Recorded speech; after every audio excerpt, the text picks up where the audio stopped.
Muchos me responden como que tuviera fuerza, pero no puedo. En la noche no puedo.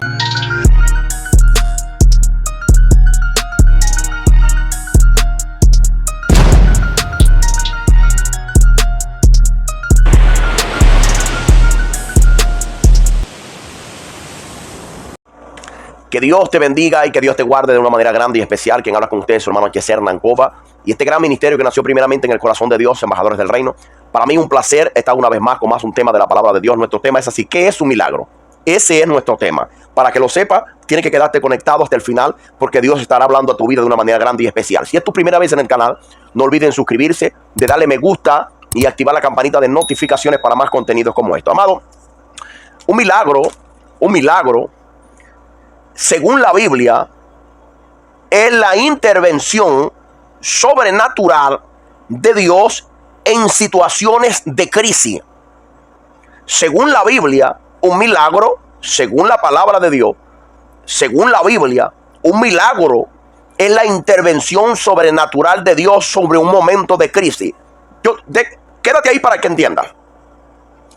Si yo estoy en una situación terrible, donde los médicos no tienen más oportunidad sobre mí, donde la ciencia médica, la ciencia que el mundo que estudia tantas cosas, pierde el control, entonces ahí es donde aparece en la intervención sobrenatural de Dios en la vida de un hombre. Está en crisis, no tiene comida, no tiene salud, no tiene esperanza. Ahí aparece la intervención de Dios. Ahí está el milagro. Ahora, un milagro, la palabra milagro viene del latín que significa miraculum, que significa maravilloso. Por ejemplo, yo voy a explicarte, amado. Un milagro no es un dolor de cabeza que a mí me da y yo le oré a Dios y el dolor de cabeza se me quitó. Porque un dolor de cabeza se quita con una dipirona. Un dolor de cabeza se quita con una pastilla. Pero cuando hablamos de milagro, hablamos de maravillas.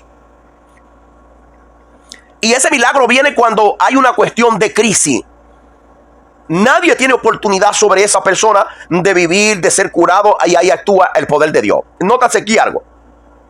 Cuando Cristo estaba en el monte, que había sido llevado por el Espíritu Santo para que ayunara por 40 días y 40 noches, nota esto, el tentador se llega a Cristo y le dice: si tú eres hijo de Dios, di que estas piedras se conviertan en pan. Nota aquí, el tentador no tenía hambre. El tentador no necesitaba comida. El tentador no necesitaba un milagro. No. ¿Está entendiendo? Es por eso que Cristo dijo: escrito está, no solo de pan vivirá un hombre, sino de toda palabra que sale de la boca de Dios. Nota esto. En la Biblia está registrado 2 milagros de Cristo multiplicando panes. Dios, para entender. Entonces, si Cristo no convirtió la piedra en pan en el desierto, es porque no había un momento de crisis. Cristo podía convertir la piedra en pan. Claro, podía convertirla. Pero él no la hizo para darle gusto al tentador. No, ni nanay. Ahora vemos que Cristo pasa 3 días en el monte con muchos discípulos, más de 5,000 personas. Y le digo a los discípulos así: vayan, compren pan para ellos. Felipe saca la cuenta y dice: Señor, 300 denarios no dan para alimentar a tanta gente. El escritor dice que Cristo hablaba eso para probar sus corazones. Ellos no tenían dinero. La ofrenda que daban las personas para ayudar en el ministerio de Cristo no daban para comprarle comida a tanta gente. No había, amado. Porque los que estaban ahí estaban necesitando un milagro, mas no decían nada. Cristo tuvo compasión de ellos porque pasaron 3 días sin comer. Y ahora Cristo iba a hacer un milagro.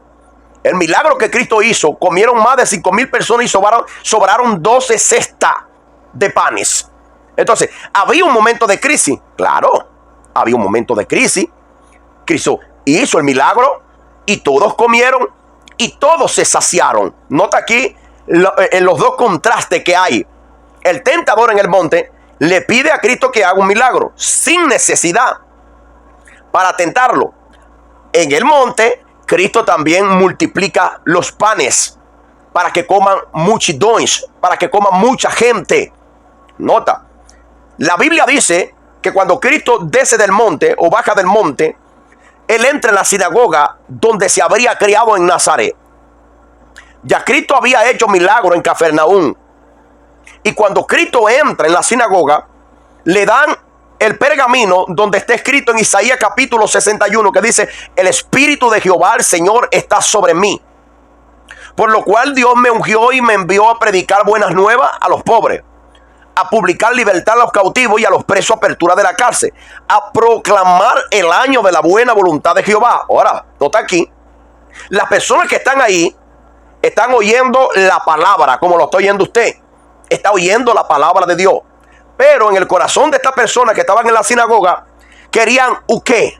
Querían milagros. La pregunta que yo le hago, amados, amigos, señoras y señores, las personas que estaban dentro de la sinagoga estaban necesitando milagros. Yo me quiero detener un momento. Hay personas que no necesitan milagro y están pidiendo milagro. Entonces, para que Dios actúe en mí un milagro, yo tengo que estar en un momento de crisis. Y hay gente que no están viviendo momentos de crisis y están pidiéndole a Dios un milagro. Por ejemplo, hay gente que no tiene trabajo y está: Dios mío, repárame un trabajo, repárame un trabajo, repárame un trabajo.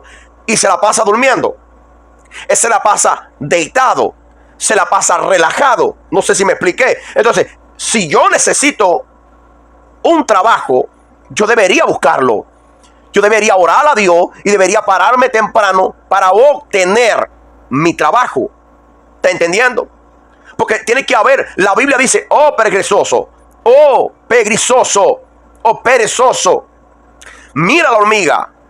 La hormiga es ejemplo, no tiene reina, no tiene rey, no tiene capitán. Y todos los días ellos comienzan a trabajar antes que llegue la lluvia. Entonces, hay momentos que nosotros nos encontramos queriendo milagro y nosotros debemos tener mucho cuidado. Entonces, preste mucha atención. Preste mucha atención. La gente que estaban en la sinagoga estaban diciendo dentro de su corazón: los milagros que tú hiciste en Cafarnaúm, hazlo aquí. ¿Estás entendiendo? Hazlo también aquí. Pero escúchame, si tú que me estás escuchando necesitas un milagro, si fuiste rechazado por los médicos, si las personas que están a tus alrededores dicen que no ten más jeito, que no ten acomodo, que tú no vas a cambiar, que tú no vas a ser transformado, que tu momento está pasando un momento de crisis terrible, déjame decirte: ponga su confianza en Cristo, que Él hace milagro. ¿Estás entendiendo? Entonces, cuando las personas le dicen a Cristo: los milagros que tú hacías en Cafarnaúm, hazlo también aquí. Ahora, en Cafarnaúm, los milagros que Cristo hizo allá, había momentos de crisis. Había un momento de que los médicos le habían desahuciado a muchas personas y Cristo vino y lo sanó. ¿Está entendiendo? Ahora, en la sinagoga nadie necesitaba milagro. Ellos estaban pidiendo un milagro para tentarlo, igual que estaba haciendo el tentador en el desierto. Entonces, preste mucha atención. Cristo le dijo así: en Israel había tanta viuda en el tiempo de Elías y Dios no lo envió a los israelitas porque no creían. Amado, Dios aún hace milagros. Lo que está aconteciendo hoy en día es que muchas personas, para ser vistos en las cámaras, para ser engrandecidos en el mundo, a veces inventan milagros. Inventan para que la gente lo vea. Mira, se levantó, hizo un milagro allá. Hermano, Cristo, Dios aún hace milagros. Nuestro Dios no ha cambiado. Él es, Él era y Él es que ha de venir. Cristo le dijo así: en Israel había tanta viuda. ¿Y tú sabes para dónde fue mandado Elías? Para Sidón de Sareta, lejos de Israel, lejos del pueblo de Dios. Y también le digo así, escúchame, Eliseo también era un profeta en Israel. ¿Y sabe qué? Habían tantos leprosos en Israel. Ahora la pregunta es: ¿cuántos leprosos sanó Eliseo? Ni uno. Tuvo que venir uno de Asiria, escúchame, tuvo que venir uno de Asiria llamado Naamán para ser curado en Israel por el profeta Eliseo. De lejos, gente vinieron al hombre de Dios y fueron curados. Y él fue curado. Ahora, Naamán tenía una situación de crisis. Naamán creyó en Dios. El pueblo de Dios ya no cree en Dios. Muchas personas no están creyendo más en Dios por muchas cosas que se están viendo hoy en día, amados hermanos.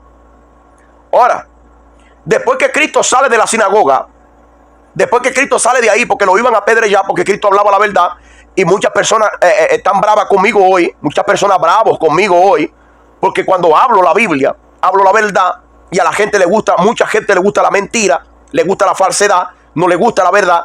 Amado, cuando Cristo salió de la sinagoga, ¿tú sabes para dónde fue? ¿Sabe para dónde fue? Para Naín, bien lejos de Israel. Allá en Naín había una situación de crisis. Había una situación terrible. Una mujer viuda, no tenía esposo. El único hijo que tenía lo llevaban a enterrar. ¿Sabe quién llegó ahí en ese momento? Cristo. ¿Por qué es que Cristo no hizo un milagro en Nazaret, en la sinagoga? Porque las personas no creían en él. ¿Estás entendiendo? No creían en él. Y lo más importante era que no necesitaban milagro ningún. No necesitaba milagro. Ahora, yo personalmente, yo no necesito un milagro. Yo soy un milagro de Dios. No era para yo estar aquí predicando la palabra. No, amado. Era para yo estar en la calle. Era para estar yo sin familia. Y yo soy un milagro. Dios me dio vida cuando yo estaba muerto. Dios me levantó del polvo y del muladar y me tiene aquí para predicar su palabra. ¿Está entendiendo? Entonces, en este momento, yo no necesito un milagro. ¿Está entendiendo? Yo no necesito la intervención de Dios. Yo no estoy en un momento de crisis. No, amado. Yo estoy en Cristo Jesús, el autor y consumador de nuestra fe, el cual por el gozo puesto delante de él sufrió el menosprecio, amado, y fue sacrificado por nosotros. ¿Cómo es posible que Cristo salga de Nazaret, a donde se crió, donde nadie creía en él? La gente, necesitamos un milagro. Tú no necesitas milagro, mi hermano. Hay gente que no necesita milagro. Hay gente que ya está curado, que está sano por Dios. Pero si tú necesitas un milagro, si está pasando un momento de crisis en tu vida, en tu familia, en tu finanza, prepárate para vivir lo sobrenatural de Dios en tu vida. Yo no sé lo que está necesitando, pero nosotros estamos orando por mucha gente que necesitan la intervención divina de parte de Dios. ¿Lo cree? Si lo cree, quiero aquí tu mensaje, quiero tu nombre completo, el nombre de la persona por la cual vamos a orar y de dónde nos están enviando esos mensajes, hasta dónde están llegando estos mensajes de parte de Dios. Y nunca se olviden que Shalom es paz. Chao.